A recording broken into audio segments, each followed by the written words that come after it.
Hey y'all, this week we're writing a comparison contrast essay. It's one of the easiest structures to use in an essay, and I'd like to make sure that y'all are comfortable with it. First thing you need to do is choose two things to either compare or contrast. Two characters, two narratives, two plots, two settings, two houses, in the case of this course, whatever, just two things. Don't have more than two. Then, number one, as I've said, figure out whether you're going to compare them or contrast them. Needs to be one or both. You cannot have a thesis that says Emily and Maggie are both the same and different.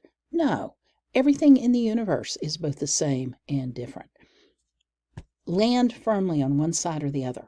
They're the same or they're different, and why?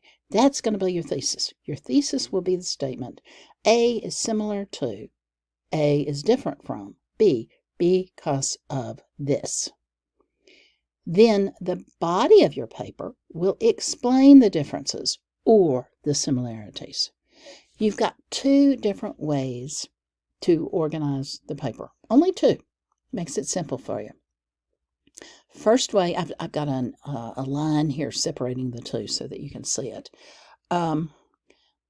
First one, both of them have an introductory paragraph where you have your thesis. A is similar or different from B because of this. In the first way to do it, you take A first. Person, place, or thing, 1. The house in everyday use. Characteristic 1, characteristic 2, characteristic 3. It could be 2, it could be 4. If it's fewer than 2, if it's more than 4, I'd worry a little bit. Then the house in A Rose for Emily.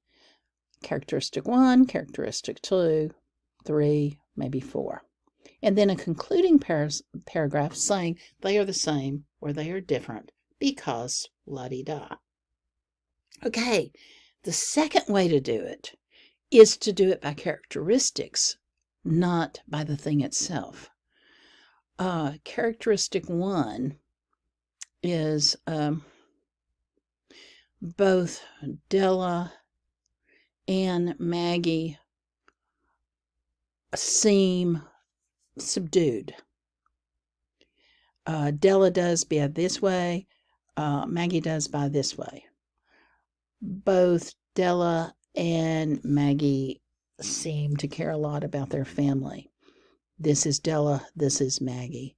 I can't think of a third characteristic, but this is Della, this is Maggie.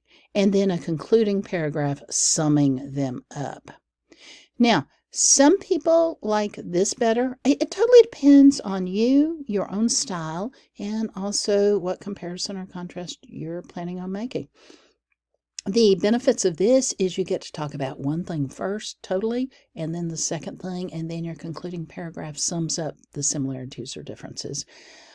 Those are the benefits. The disadvantages are that you're just dealing with one, you're dealing with the other. You don't get to the actual comparison until the conclusion.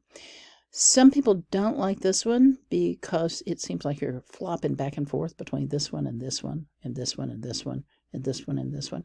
You decide which way you want to do it, but I have given you the outline. You choose which one works for you. Let me know if you have any problems. I've got office hours this week, and I'd be willing to meet with you just about any time. Let me know if you have problems.